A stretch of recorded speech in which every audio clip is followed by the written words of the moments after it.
leave my job and focus on being a full-time homemaker. But after we got married, Leon's attitude changed. Before, I thought he saw me as an equal, but suddenly, he acted like he was better than me. Being a housewife isn't easy. I had to cook 3 meals a day, do all the cleaning, laundry, and everything else. Things that were no big deal when I lived alone became a challenge, especially since Leon was really picky about everything and wouldn't let anything slide. Dinner should always have at least 3 dishes, and there should be hot pancakes for breakfast. My mom managed it all even while she worked. When I wake up, my suit and shirt should be ready on a hanger. Just grab my bag and go, he'd say, as if that's the least a housewife should do. That's how my parents always did it. Whenever I tried to object, he'd snap back, "You're a housewife, remember?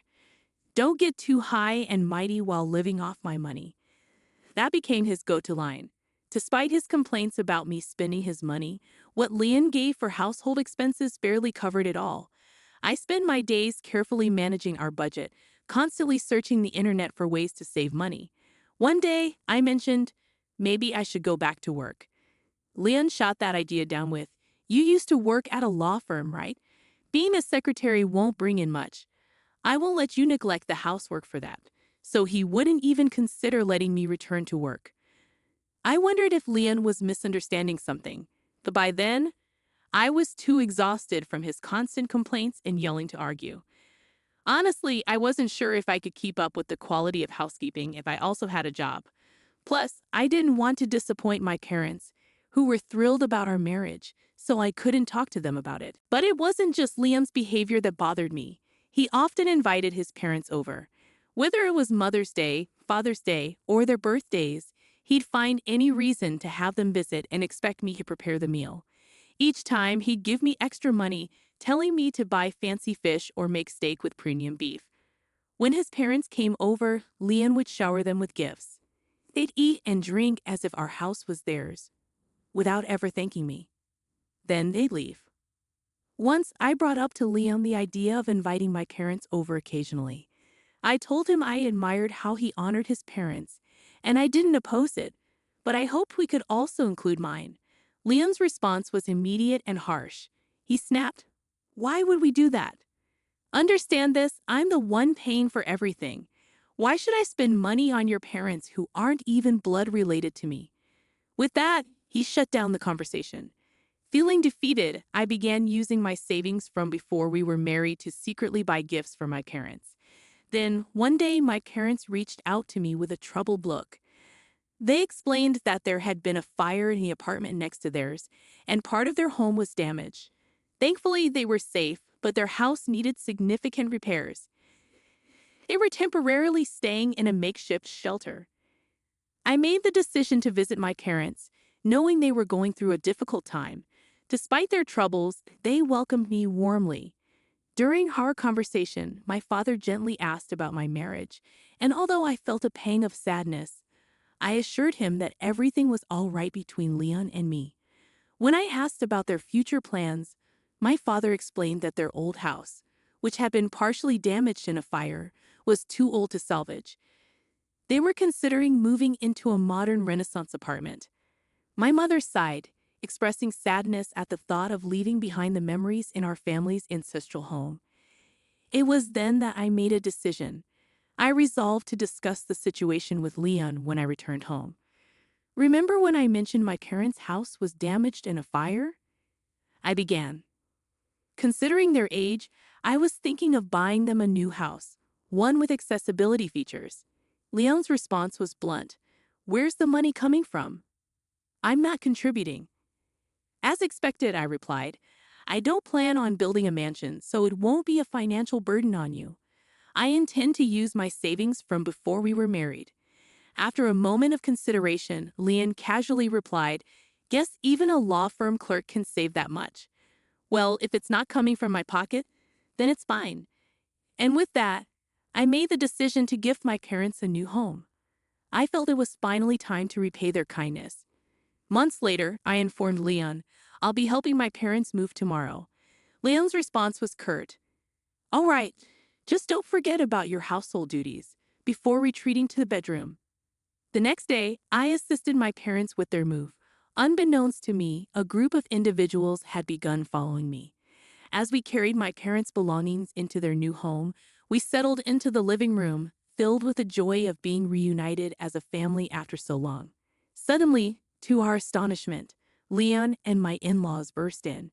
With a declaration, Leon announced, "From today, this is my house." Leon's sudden appearance caught me off guard. "What are you doing here?" I asked, surprised. He chuckled, saying, "I heard you were moving today, so I followed you." Confused, I replied, "Moving? What do you mean? This is my parents' house."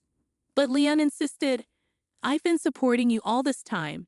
You should be grateful to have married someone like me. Now it's your turn to take care of my parents." His words filled me with disgust.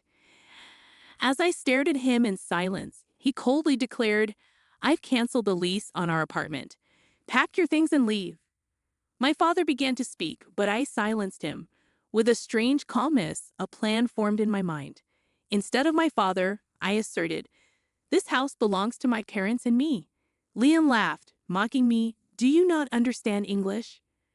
I'm saying the house you bought was mine all along. It's not yours, we're your parents. Oh, and I've left divorce papers for you to sign at home. Make sure you submit them." Ignoring my parents' attempts to intervene, I reluctantly acquiesced to Leon's demands. "Fine, I'll do as you say." I conceded, then directed the movers to reload the truck we had just unloaded.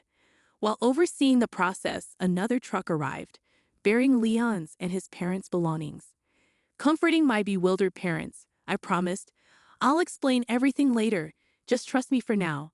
Together, we vacated the premises. During our journey, I divulged the situation to my parents. I kept silent about this until now, I confessed. Upon hearing the full story, they grasped the gravity of the situation and commended my actions. Their praise stirred within me a familiar sense of joy, reminiscent of the praise I received from them as a child. A few weeks later, my phone rang incessantly, with Leon's name flashing on the screen. With a sigh, I reluctantly picked up.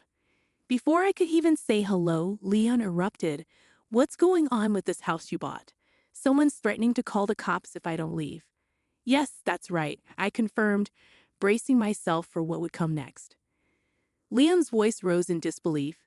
"So when you said it was our house, you meant this rental?" I couldn't help but chuckle at the misunderstanding. His reaction was immediate and furious. "Stop laughing and explain. Wasn't this house meant for your parents?" Taking a deep breath, I began to unravel the tangled web of miscommunication. I clarified to Leon the sequence of events. How the house I purchased for my parents was undergoing renovations, but due to a mistake by the renovation company, it wasn't ready on time. In a last-minute scramble, they arranged for us to stay in a model home until the renovations were completed. However, Leon and his parents mistakenly moved into the model home before we could explain the situation. Seizing the opportunity for revenge after Leon's outburst, I chose to play along with his misunderstanding. Following that ordeal, I relocated all our belongings to a rented storage unit and temporarily stayed in a hotel with my parents. Following Leon's instructions, I proceeded with the divorce papers, ultimately ending our marriage. My parents expressed their wish that I had confided in them earlier, but I believe it all worked out for the best. Being with my parents during that time was invaluable, and I successfully parted ways with Leon. Now, we're happily settled in our newly renovated home. I made sure not to disclose our new address to Leon, ensuring he remained unaware of our whereabouts. On one occasion, he questioned how I planned to support myself without him, assuming I was merely a stay-at-home wife. With a touch of disdain, I clarified, "You've been mistaken all this time. I'm actually a professional lawyer." Leon appeared taken aback, his response tinged with confusion. Reflecting on our initial meeting at a matchmaking service, I remembered how Leon had asked about my profession. At the time, I mentioned working at a law firm, but he assumed I was a secretary. I didn't correct him then, as I'd grown accustomed to people reacting negatively when I mentioned being a lawyer. It surprised me that Leon still thought of me as a secretary. It revealed his lack of interest in truly knowing me. It seemed he preferred the idea of a housewife over an equal partner.